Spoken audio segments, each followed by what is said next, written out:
والا حضرت فاضل بریلوی رحمت اللہ علیہ فرماتے ہیں سونا جنگل رات اندھیری چھائی بدلی کالی ہے، سونے والوں جاگتے رہنا چوروں کی رکھوالی ہے۔ سونے والوں جاگتے رہنا چوروں کی، یہاں تو لوگ ہمارے عقائد کو تباہ کر رہے ہیں، صحابہ اور اہل بیت کے بارے میں، حضور کی نسبتوں کے بارے میں، اور ہمیں فکر نہیں ہے۔ اتنی دور لے جایا جا رہا ہے، اتنا فکری انتشار نہیں کہا۔ حضرت ربیعہ بن کعب کی وہ حدیث تو سارے لوگ سناتے ہیں کہ وضو کرایا کرتے تھے تو نبی پاک نے فرمایا کچھ مانگ لے، انہوں نے جنت میں نبی پاک کا پڑوس ہی مانگ لیا، یہ بخاری میں موجود ہے۔ لیکن وہ والی حدیث بھی پڑھو کہ جب نبی پاک نے انہیں کہا کہ ربیعہ تو مجھے وضو کراتا رہتا ہے، شادی کیوں نہیں کرتا؟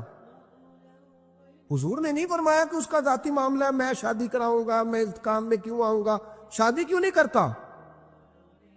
اس کی حضور کوئی کاروبار نہیں، کوئی معاملہ نہیں، کوئی رنگ روپ نہیں، اور آپ کی خدمت سے بھی رک جاؤں گا۔ کہتے ہیں حضور خاموش ہو گئے۔ اگلے دن پھر پوچھا نکاح کیوں نہیں کرتے؟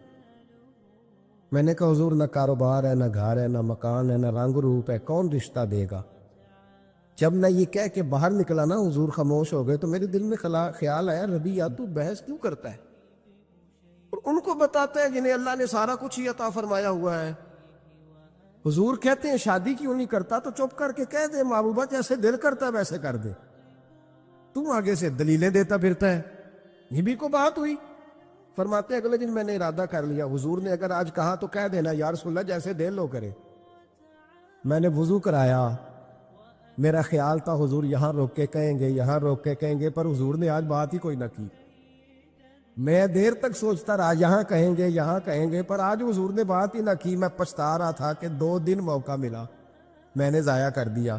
فرماتے ہیں وضو پورا کرا کے جب میں باہر نکلا، دروازے تک پہنچا تو محبوب نے آواز دی، بات سن۔ میں ٹھہر گیا، فرمایا شادی کیوں نہیں کرتے؟ کہتے ہیں میرا تو دل پھولوں کی طرح کھل اٹھا۔ میں نے کہا یا رسول اللہ جیسے دل کرتا ہے کرا دے۔ نبی پاک علیہ الصلوۃ والسلام نے فرمایا فلاں قبیلے کے سردار کے پاس جا، اسے کہا اپنی بیٹی کا نکاح تیرے ساتھ کر۔ کہتے میں گیا، تھوڑی دیر کے لیے توقف کیا انہوں نے، لیکن پھر وہ راضی ہو گئے۔ میں واپس آیا، سنو یہ جی اس کا ذاتی معاملہ ہے، لیکن نبی پاک نے دیکھا کہ اس کو ضرورت ہے میری، اس کا نکاح نہیں ہو رہا، گھر نہیں آباد ہو رہا، تو حضور نے پورا کردار ادا کیا۔ میرے محبوب کریم علیہ الصلوۃ والسلام نے حضرت حارثہ بن نعمان کو بلایا، فرمایا تیرا ایک مکان خالی ہے؟ کہ یا رسول اللہ ہاں۔ فرمایا یہ میرے ربیعہ کو دے دے، اس میں رہا کرے گا، دلہن کو لائے گا۔ حضرت بریدہ اسلمی کو بلایا، فرمایا ایک کھجور کی گٹھلی کے برابر سونا چاہیے۔ یا رسول اللہ کس لیے؟ فرمایا میرے اس غلام نے اپنی بیوی کو حق مہر دینا ہے۔ حضرت سیدنا عثمان غنی کو بلایا، تیسرے صحابی، فرمایا ایک مینڈے کا بندوبست تو نے کر کے دینا ہے۔ حضور کس لیے؟ فرمایا میں نے اپنے غلام کا ولیمہ کرنا ہے، بکرے کا بندوبست کر۔ ساری تیاریاں کر کے دیں۔ حضرت ربیعہ کہتے ہیں جب میں دلہن بیاہ کے گھر لایا تو میرے دوست یار رشتہ دار مبارک دینے آئے، کہنے لگے تیری کیا بات ہے، شادی بھی اعلیٰ خاندان، ولیمہ بھی، اور کھجور کی گٹھلی کے برابر حق مہر بھی۔ تو حضرت ربیعہ رو پڑے، فرمانے لگے میں تو کالا کلوٹا حبشی غلام تھا، سلام بھی کوئی نہیں لیتا تھا، مجھے مبارک نہ دو، میرے مصطفیٰ پہ درود و سلام پڑھو۔ یہ سارا حضور کا کرم ہے۔ کہتے ہیں اس کا ذاتی معاملہ ہے، بھئی سارا دن تیرے ساتھ رہتا ہے، اٹھتا ہے بیٹھتا ہے، تیری نوکری کرتا ہے، تو نے کبھی پلٹ کے دیکھا ہی نہیں، تو نے کبھی اشکشوئی نہیں کی، تو نے اتنا ٹائم ہی نہیں دیا کہ تیرے کندھے پہ سر رکھ کے رو سکے، تیری توجہ ہی نہیں۔ نبی رحمت علیہ السلام دائیں بائیں والوں، آگے پیچھے والوں کا خیال رکھتے، جہاں جس کو ضرورت ہوتی حضور اس کی ضرورت میں پہنچتے، اشکشوئی کرتے، نبی پاک پیار کرتے۔ کہتے ہیں اس کا ذاتی معاملہ ہے، میں کیا کروں؟ سنو، حضرت جابر بن عبداللہ رضی اللہ تعالیٰ عنہ کے جو والد تھے نا حضرت عبداللہ بن عمر رضی اللہ تعالیٰ عنہ، وہ اعلیٰ ترین احد کے شہید ہیں کہ نبی پاک فرماتے ہیں رب کریم نے خود ان سے گفتگو فرمائی ہے، خود ان سے گفتگو کی اللہ تبارک و تعالیٰ نے۔ حضرت جابر بن عبداللہ کے والد عبداللہ بن عمر احد میں شہید ہو گئے تھے۔ 6 یا 10 بہنیں تھی ان کی، قرضے چڑھ گئے، کاروبار میں نقصان ہو گیا۔ ضروری نہیں کہ کوئی آدمی دھوکے باز ہی ہو تو وہ مقروض ہوتا ہے، یہ ضروری نہیں۔ تلک الایام نداولھا بین الناس، اللہ لوگوں کے دن پھیرتا ہے، حالات تبدیل کرتا ہے۔ اب صحابی پہ کچھ شک کر سکتا ہے؟ لیکن حضرت جابر کہتے ہیں اتنا قرضہ چڑھ گیا کہ ایک ایک بال میرا قرضے میں ڈوب گیا۔ قرضے بڑے دینے تھے، مقروض آتے، تنگ کرتے۔ خود نبی کریم علیہ السلام نے فرمایا ہے کہ جو مقروض ہوتا ہے وہ قیدی ہوتا ہے، جب تک قرض دے نہیں لیتا اتنی دیر تک وہ آزاد نہیں ہوتا۔ حضرت جابر ابن عبداللہ کہتے ہیں میرے باغ میں کھجوریں پکی تھی، یہ بخاری میں بھی ہے، کنز العمال میں بھی ہے، ابن کثیر میں بھی ہے، امام حلبی نے سیرت حلبیہ میں بھی لکھا ہے، بیسیوں درجنوں کتابوں میں آپ کو روایت ملی۔ فرمانے لگے کھجوریں جب میری پک کے تیار ہو رہی تھی تو مقروض جب پیسے لینے آتے تو میں کہتا قرضے یہ کھجوریں پکتی ہیں تو دیتا ہوں۔ یہ ہم پنجاب کے لوگ کیا کہا کرتے تھے، ہاڑی سونی جی، یہاں چاول کی فصل پہ، یہاں گندم کے، ہم نے تو کپڑے لیے ہوتے تھے ادھار دکانوں سے کہ فصل پکتی ہے تو پھر دے دیتے ہیں، کہ کھجوریں پکتی ہیں تو دیتا ہوں۔ فرماتے پتہ مجھے بھی تھا کھجوریں زیادہ تھوڑی ہیں اور جن کے پیسے دینے ہیں وہ پیسے، فرماتے ہیں کھجوریں پک گئی، اتاری تو یہ تو 11 گنا بھی اور ہو تب بھی قرضہ نہیں اترتا۔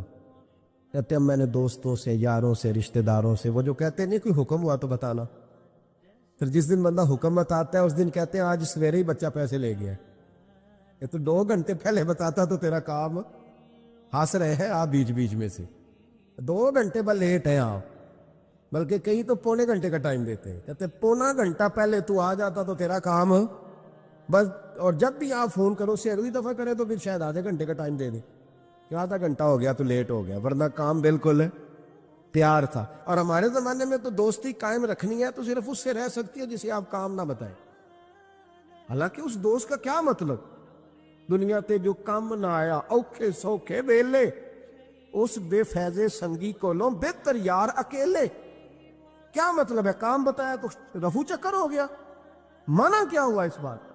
میرے رسول کائنات علیہ السلام کے صحابی کہتے ہیں سب سے کہا پر کسی نے نہ سنی، جب میں تھک گیا نا تو میں دروازہ رسول پہ چلا گیا، یا رسول اللہ، یا رسول اللہ، یا رسول اللہ، حضور قرضے زیادہ ہیں، کھجوریں کم ہیں، یہودیوں کے پیسے ہیں وہ مانتے نہیں، نبی پاک نے فرمایا ان سے کہو تھوڑے تھوڑے لے لیں باقی پھر دے، حضور نہیں مانتے۔ حضور کہہ سکتے تھے سلمان جاؤ بات کر کے آؤ، جاؤ بلال، صہیب جاؤ، کون جاتا ہے مقروضوں کی سفارش کرنے، کہتا ہے بھائی میں نہیں بیچ میں آؤں گا، اتنے پیسے اوہ ہو، میں اپنے موبائل فون بند کر جاتے، کو پوچھے نہ۔ لیکن نبی کریم علیہ السلام نے فرمایا سنو، خود رسول پاک، خود نبی پاک نے، حضور نے فرمایا چل میں تیرے ساتھ چلتا ہوں، چل میں تیرے ساتھ چلتا ہوں، مقروض کے ساتھ، امیر کے ساتھ نہیں، اس کے ساتھ نہیں جس نے پیسے لینے ہیں، بلکہ حضور مقروض کے ساتھ، گرے ہوئے کے ساتھ چلے، چل میں چلتا ہوں۔ یہودی تک گئے، فرمایا کچھ لے لے، یہ بیچارہ دھوکے باز نہیں الجھ گیا ہے، غربت، کچھ لے لے باقی پھر دے دیں گے۔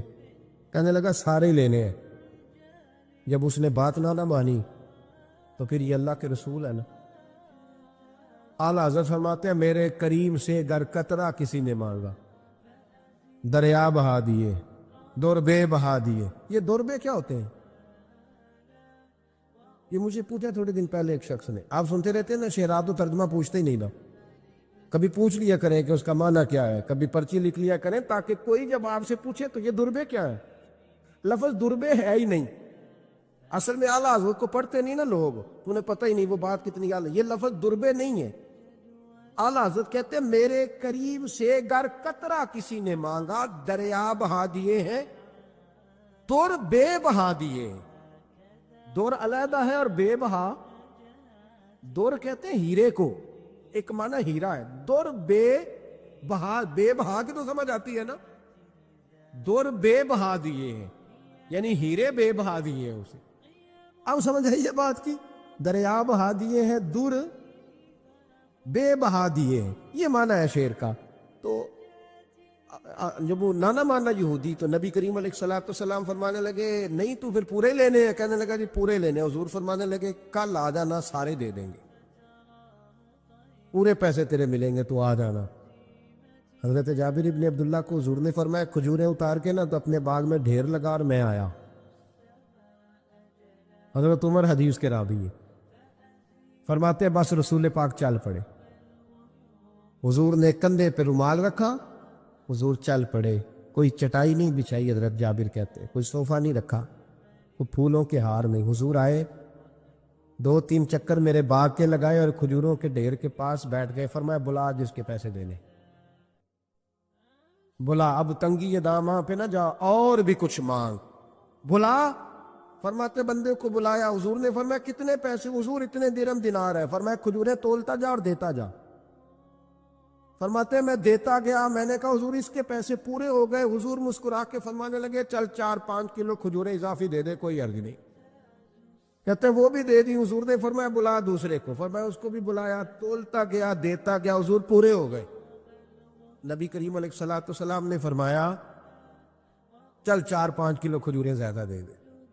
کہتے قرضے بھی دے دیے، 5-5 کلو کھجوریں بھی زیادہ دے دی۔ محبوب اٹھے، کچی زمین پہ بیٹھے تھے، حضور نے لباس مبارک کو جھاڑا، رومال کندھے پہ رکھا، فرمایا میں مسجد جا رہا ہوں، وہاں آ کے مجھے خبر دینا، وہاں آ کے مجھے بتلانا کہ جب میں آیا تھا تب کھجوریں زیادہ تھی کہ جب واپس گیا ہوں تب زیادہ ہے۔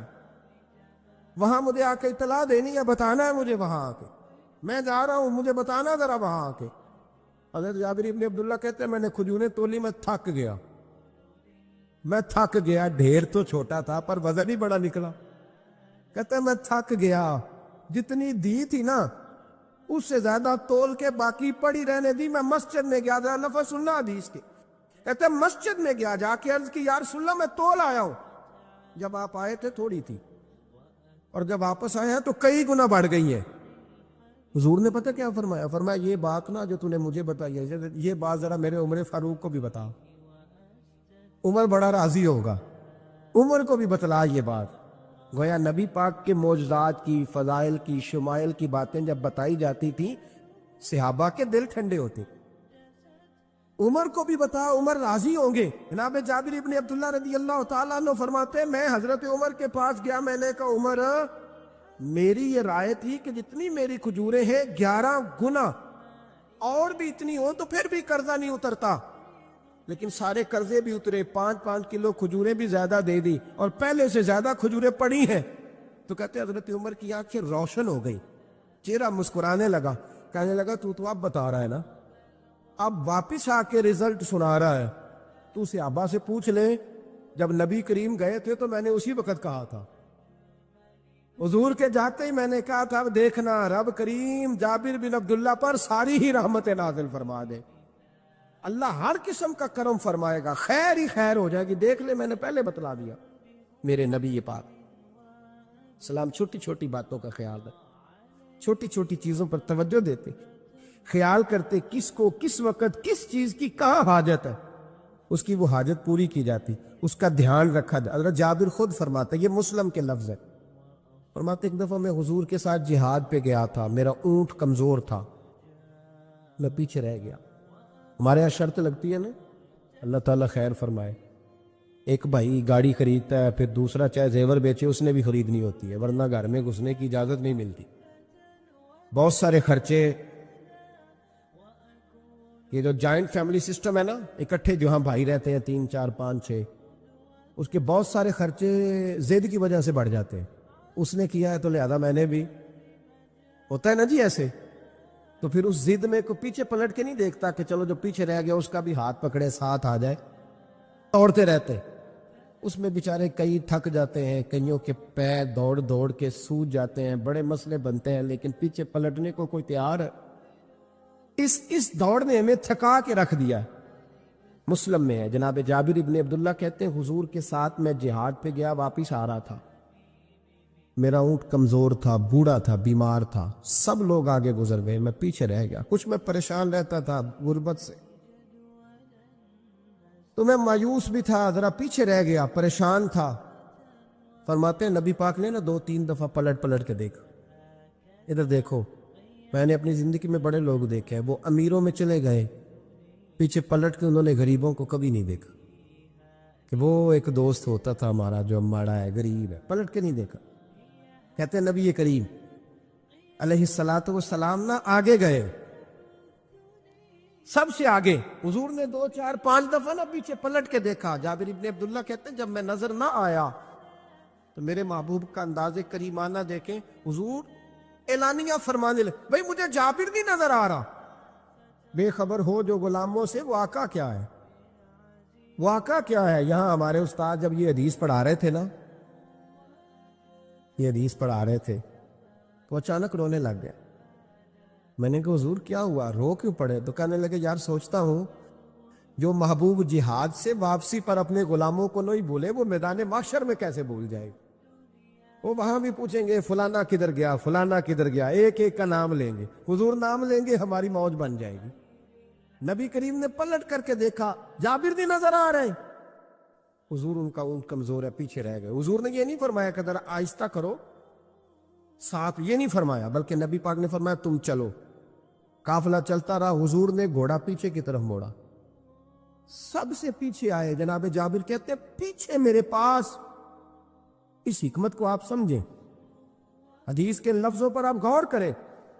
ایک کہہ کے کہنا ذرا اس کو میرے پاس لاؤ، یہ بات اور ہے، ذرا آہستہ ہو جاؤ، وہ بھی ساتھ مل جائے۔ لیکن یہ معنی اور ہے کہ غریب جہاں بیٹھا ہے اس کے پاس خود چل کے جانا۔ حضور خود پلٹ کے پیچھے آئے اور فرماتے میں جو کہ پریشان تھا تو محبوب میری طرف دیکھ کے فرمانے لگے اس کو دوڑاتا کیوں نہیں، پیچھے کیوں رہ گیا؟ تو کہتے ہیں مایوس بندہ، پریشان بندہ کبھی کبھی وہ اس طرح بولتا ہے کہ جیسے کڑ رہا ہے، تھوڑا سا نا سخت ترش باتیں بھی کرتا ہے۔ کہتے ہیں میں نے اس عالم میں نا، میں نے کہا حضور اس قابل ہوتا تو سب کے ساتھ مل نہ جاتا، کمزور ہے، ماڑا ہے، مہران ہے، اور وہ بھی پرانی جو چل ہی نہیں سکتی، یہ کہاں یا رسول اللہ دوڑے گا، اس قابل ہی نہیں ہے۔ حضور اس قابل ہوتا تو قافلے کے ساتھ نہ ہوتا۔ کہتے ہیں حضور نے میری طرف توجہ فرمائی، میں باتیں کر رہا تھا اپنے اندر کی پریشانی کی تو حضور مسکراتے جا رہے۔ حضور کے ہاتھ میں چھڑی تھی، فرمانے لگے ایسے ہی تو باتیں کر رہا ہے۔ نبی پاک نے اونٹ کی پشت پہ چھڑی لگائی اور فرمایا تو دوڑتا کیوں نہیں؟ بڑے ہلکے سے مسکرا، اوے تو دوڑتا کیوں نہیں؟ تو جناب جابر بن عبداللہ کہتے ہیں جو سب سے پیچھے تھا نا وہ سب سے آگے نکل گیا، وہ دوڑتا گیا، دوڑتا۔ فرماتے ہیں میرا چہرہ بھی عجیب سا، لوگ میرے انداز دیکھیں کہ یہ کیسے آگے نکل گئے، کیسے، کبھی نہ سوچ یہ کیسے نکل گیا، بس سمجھ لے آگے وہی نکلا ہے جسے مصطفیٰ کی تھبکی مل گئی ہے۔ تو یہ نہ کہ سیاست کر گیا، چلاکی کر گیا، بس تھبکی مل گئی تو بات بن گئی۔ کہتے ہیں میں نکل گیا آگے، حضور کی تھبکی جو ملی تھی۔ حضرت جابر ابن عبداللہ کہتے ہیں حضور گھوڑا دوڑا کے میرے پاس آئے، خود حضور نے میرا اونٹ تیز کرایا نبی پاک کی برکت سے۔ تو قریب آ کے فرمانے لگے ٹھہر جا یار، ہم بھی تیرے قافلے میں، ہمیں بھی ساتھ لے لے۔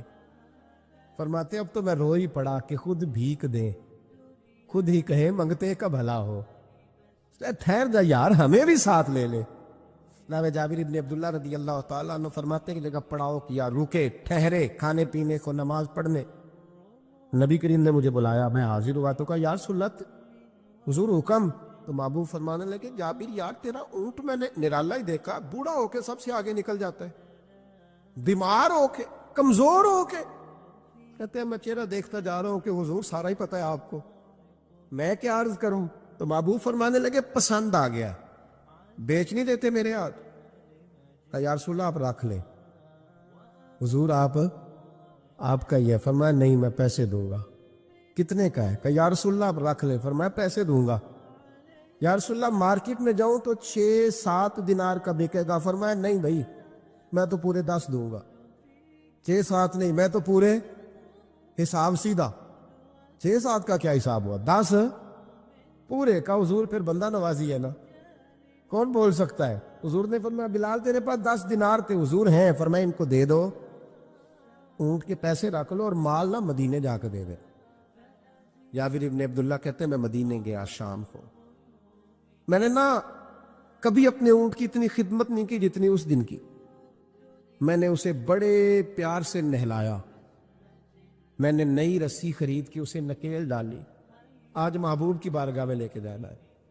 کہتے ہیں تیاری کر کے نا، تیاری پوری تیاری کر کے، تن تندور ہڈاں دا بالن تے اسی ہاواں نال تپایا، کپ کپ مکیاں پیڑے کیتے، عشق پلے تھلایا، تن دا سالن تے من دی ہانڈی، اتو نون صبر دا پایا، غلام فریدا وے میں ساری تیری، تینوں اجے یقین نہیں آیا۔ کہتے ہیں اسے بڑے پریم سے، بڑی محبت سے سجا کے، سوار کے، نکھار کے، تیار کر کے میں نبی کریم کی بارگاہ میں لے کے گیا۔ ظہر کی نماز پڑھ کے حضور نکلے، میری طرف دیکھا، میں نے کہا حضور پیسے لے لیے تھے، یہ آپ کا سامان ہے، مال ہے؟ کہتے حضور نے نکیل تھامی، میں واپس پلٹا، ابھی گلی کی نکر مڑا نہیں تھا، حضور نے آواز دی، جابر ذرا سن تو صحیح۔ کہتے میں واپس آیا ہوں تو حضور مجھ سے باتیں کرنے لگے، فرمانے لگے یہ میرا اونٹ ہے، اسے کمزور اور بوڑھا نہ سمجھنا، کبھی جانوروں میں دوڑا کے دیکھنا، سب سے آگے نکل جاتا۔ اور کریم محبوب فرمانے لگے 6-7 دینار کا نہ سمجھنا، میں نے پورے 10 دینار کا خریدا۔ اور پھر حضور پھر مسکرائے، فرمایا جابر تمہیں پتہ ہے تحفہ لینے دینے سے محبت بڑھتی ہے؟ حضور ہاں۔ فرمایا رکھ لو، میں تمہیں تحفے میں دینا چاہتا ہوں، رکھ لو، میں تحفے میں دینا چاہتا ہوں۔ جناب جابر ابن عبداللہ کہتے ہیں میں واپس لوٹ رہا تھا، رو رہا اور کہہ رہا تھا جیسا نبی اللہ نے مجھے دیا، جیسا رسول اللہ نے، سب سے اولا ہو اعلیٰ ہمارا علم۔ آنکھیں بند کر کے جھوٹ کی زندگی جی کے، اپنے ساتھ بددیانتی کر کے، دھوکہ دے کے اپنے آپ کو، دائیں بائیں اپنے آپ کو کہیں مصروف رکھ کے کچھ وقت ضائع تو کر لیتے ہو، پر تمہیں پتہ تو ہے نا کہ عبادت اللہ کی کرنی، تمہیں اس کی خبر ہے۔ میرے رسول پاک علیہ وسلم نے فرمایا بندہ اللہ کے سب سے قریب اس وقت ہوتا ہے جب وہ سجدے کی حالت میں ہوتا ہے۔ کس کے قریب ہوتا ہے؟ اللہ کے سب سے قریب ہوتا ہے، وہ بڑا نیڑے ہے رب کے، بڑا قریب ہے، اس لیے کہ وہ حالت سجدہ میں، وہ جب سجدے کرتا ہے نا، اس کی بارگاہ میں جب جھک جاتا ہے۔ آپ ذرا سجدے کی کیفیت دیکھیں نا، زبان بھی یہاں ہے، آنکھ بھی یہاں ہے، کان بھی، عقل بھی ساری، اس نے سارا کچھ رکھ دیا سجدے۔ آپ وہ کبھی پیچھے جائیں تو دیہاتوں میں کہا جاتا تھا ناک سے نکیریں نکالو، بہت بڑی سزا ہوتی تھی نا، ناک سے نکیریں نکالو، بڑی سزا ہوتی تھی۔ تو اس نے کہا مالک مجھے کسی نے کہا نہیں، پر دیکھنا میں نے رکھ دی ساری عقل سجدے میں، اور رکھ کے کہا کیا سبحان ربی یا اللہ، اللہ میں پست ہوں تو اعلیٰ، اللہ تو میرا رب ہے اور تو سب سے اعلیٰ اتنا۔ اور فرمایا جب یہ اس کیفیت میں ہوتا ہے تو پھر یہ اپنے رب کے قریب ہوتا ہے۔ میرے نبی کریم علیہ الصلاۃ والسلام نے مصلے سے دل لگانے کا درس دیا، حضور نے توجہ دلائی، صحابہ اس ذوق کے حامل لوگ تھے، وہ کوشش کرتے تھے۔ جناب صدیق اکبر رضی اللہ تعالیٰ عنہ کا عبادت کا مزاج ہمیشہ قائم رہا۔ حضرت عمر فاروق ساری رات اللہ کے حضور کھڑے رہے۔ حضرت عثمان غنی رضی اللہ تعالیٰ عنہ عشاء کی نماز پڑھ کے 2 رکعتوں کی نیت باندھتے تھے، 15 سپارے پہلی رکعت میں پڑھ دیتے اور 15 سپارے قرآن مجید کے دوسری رکعت میں پڑھ دیتے۔ آپ نے نا حضرت عمر فاروق کے وصال کے بعد ان کی ایک بیوہ سے نکاح کیا، حضرت عثمان غنی نے نکاح کیا۔ وہ خاتون آپ کے نکاح میں آئیں تو عرض کرنے لگی امیر المومنین میرے لیے اعزاز تو بہت ہے کہ میں امیر المومنین کی بیوہ تھی تو امیر المومنین کی منکوحہ ہو گئی ہوں، لیکن حضور نہ تو میں جوان ہوں کہ میرے اندر رغبت ہوتی اور نہ میں اب اس قابل ہوں کہ کوئی خدمت کر سکوں، میرے ساتھ نکاح کی وجہ کیا بنی؟ تو عثمان غنی رو پڑے، فرمانے لگے میں نے عمر فاروق کو مسجد میں اپنے رب سے ڈرتے ہوئے دیکھا، میں نے اسے روتے ہوئے دیکھا، عدل کرتے دیکھا، انصاف کرتے دیکھا، امت کی خیر خواہی کرتے دیکھا۔ تمہارے ساتھ نکاح اس لیے کیا ہے کہ تم مجھے یہ بتاؤ کہ عمر فاروق گھر کے اندر اپنے رب کو کیسے راضی کرتے، گھر کے اندر کیسے راضی کرتے تھے، وہ طریقے بتلاؤ، تم بتاتی جانا اور میں بھی اسی طرح گھر میں عبادت کروں۔ جس گھر میں اللہ کا ذکر ہوتا ہے وہ گھر زندوں کا ہے، اور جس گھر میں رب کریم کا ذکر نہیں ہوتا وہ گھر زندوں کا نہیں ہے۔ گھر نا ہم نا کتابوں میں پڑھتے ہیں کہ ایک بزرگ کہتے ہیں، حضرت فضیل بن عیاض کہتے ہیں کہ میں ایک گلی سے گزر رہا تھا تو گھر کے اندر کسی قاری صاحب نے قرآن کی آیت پڑھ دی، وَلِمَنْ خَافَ مَقَامَ رَبِّهِ جَنَّتَانِ۔ میں تو میرے کانوں سے ٹکرائی تو اللہ نے میری کایا ہی پلٹ دی، میں توبہ کر گیا۔ اب گھر کے اندر سے آواز آئے تو صحیح نہ تلاوت کی، پر اندر سے آواز آتی نہیں، یا ڈیک بجنے کی آواز آتی ہے، یا ٹی وی چلنے کی آواز آتی ہے، یا دھوم مچانے کی آواز آتی ہے۔ عبادت کا وہ جو خاص شوق تھا، وہ جو حسن تھا، وہ جو توانائی، وہ جو بات۔ ایک جگہ پہ ہم بیٹھے تھے تو وہاں ایک صاحب آئے اور انہوں نے آتے ہی کہا کہ مہربانی کریں ذرا مجھے مصلی دے دیں، میرے میں کچھ نفل رہ گئے۔ تو میں نے وضو کر لیا تو کوئی مصلی مل جائے، مصلی انہیں دے دیا گیا، وہ مصلی لے کے چلے گئے۔ تو پیچھے ایک صاحب نے تبصرہ کیا کہ انہوں نے کتنا ریاکار بندہ ہے، لوگوں کو دکھا رہا ہے کہ میں نفل پڑھتا ہوں، ہے کو بات کرنے والی۔ میں نے اسے کہا، میں نے کہا تو مہربانی کرنا، اس طرح کی ریاکاری تو بھی کر، پکڑ مصلی اور جا تو بھی تھوڑی ریاکاری کر کے آ، اٹھ ذرا شکر کر، کوئی یہ ریاکار بھی ملا ہے، کوئی نفل پڑھ کے ریاکاری کر رہا ہے۔ اللہ کا میں کہتا ہوں کو پڑھے تو صحیح نہ، یا یہ کوئی دور ہے نفل پڑھنے کا؟ اس میں تو لوگوں کا مزاج ہی نہیں، طبیعت ہی نہیں۔ میں نے کہا چل مہربانی کر یہ دے مصلی اور تو بھی جا تھوڑی سی کاریا ریاکاری کرو تو صحیح نا، مزاج ہی نہیں، ذوق۔ جمعے کی نماز پڑھ کے یوں دنیا بھاگتی ہے، او ہو پتہ نہیں کون سی پیچھے آگ تھی جو بجھائی جائے گی۔ اور آج تک لوگ مسئلہ پوچھ رہے ہیں کہ جمعے کی بعد والی سنتیں کتنی ہوتی ہیں۔ میں نے کہا کتنے سال ہو گئے جمعہ پڑھتے، کتنے سال ہو گئے، ابھی تک سنتوں کا نہیں پتہ، ابھی تک نہیں علم کے پہلے کتنی رکھتے ہیں اور بعد میں کتنی رکھتے ہیں۔ فجر کی سنتیں کب پڑھنی چاہیے؟ سنو فجر کی سنتوں کے بارے۔ میرے رسول کریم سید عالم صلی اللہ تعالی علیہ وسلم سے ایک صحابی نے پوچھا تھا، حضور میری فجر کی سنتیں رہ گئیں یا رہ جاتی ہیں تو حکم کیا ہے؟ کیا انداز ہے حضور کا، بخاری مسلم کے لفظ سنو۔ حضور سید عالم صلی اللہ علیہ وسلم فرمانے لگے، اس نے کیا پوچھا تھا؟ حضور جواب کیا دیتے؟ فرمایا فجر کی سنتیں کبھی نہ چھوڑنا، فجر کی پہلی 2 سنتیں کبھی نہ چھوڑنا۔ یا رسول اللہ صلی اللہ تعالی علیہ وسلم میری رہ گئی ہیں، رہ جاتی ہیں۔ فرمایا فجر کی 2 سنتیں نہ چھوڑنا، فرمایا فجر کی پہلی 2 سنتیں مجھے دنیا اور دنیا کے اندر جو کچھ ہے وہ سب سے زیادہ پیاری ہے۔ فجر کی 2 سنتیں دنیا اور دنیا میں جو کچھ ہے مجھے وہ سب سے زیادہ پیاری ہے، اس لیے فجر کی سنتیں نہ چھوڑ۔ اپنا ذوق، اپنی طبیعت، ہم نے نا ذوق غلط بنا لیا۔ اگر 20 بندے کہہ بھی دیں گے تو نے بڑی شاندار تلاوت کیا تو کیا اس سے بنے گا؟ 100 بندہ کہہ بھی دے تیری کیا بات ہے، کیا بات ہے نعت خاں کی، کیا بات ہے علامہ صاحب کی، پیر صاحب کی، پیر مہر علی شاہ صاحب رحمۃ اللہ علیہ۔ آپ تشریف فرما تھے تو آپ کے ایک ہی بیٹے بابو جی جن کو کہا جاتا ہے، جس دن صاحبزادے پیدا ہوئے تو خادم نہ وہاں سے نکلا۔ ان لوگوں کے شوق اور طرح کے تھے نا، تو ان کی توجہ بھی اپنے شوق کی طرف رہتی۔ تو خادم نکلا اندر سے، پیر صاحب مبارک ہو، پیر صاحب مبارک ہو، پیر صاحب مبارک ہو، پیر صاحب مبارک، وہ شور کر رہا ہے۔ تو پیر صاحب کو وجد ہو گیا، اللہ اکبر، اللہ اکبر، اللہ، کیا ہوا؟ کس کی مبارک دے رہے ہو؟ اس کی حضور اللہ نے بیٹا دیے۔ تو آپ فرمانے لگے اچھا حضور آپ کیا ہوا، آپ تو پریشان ہو گئے۔ فرمانے لگے جب تو نے 3 دفعہ کہا نا مہر علی کو مبارک ہو تو میں سمجھا تھا شاید تجھے کسی نے بتا دیا ہے کہ مہر علی سے اللہ راضی ہو۔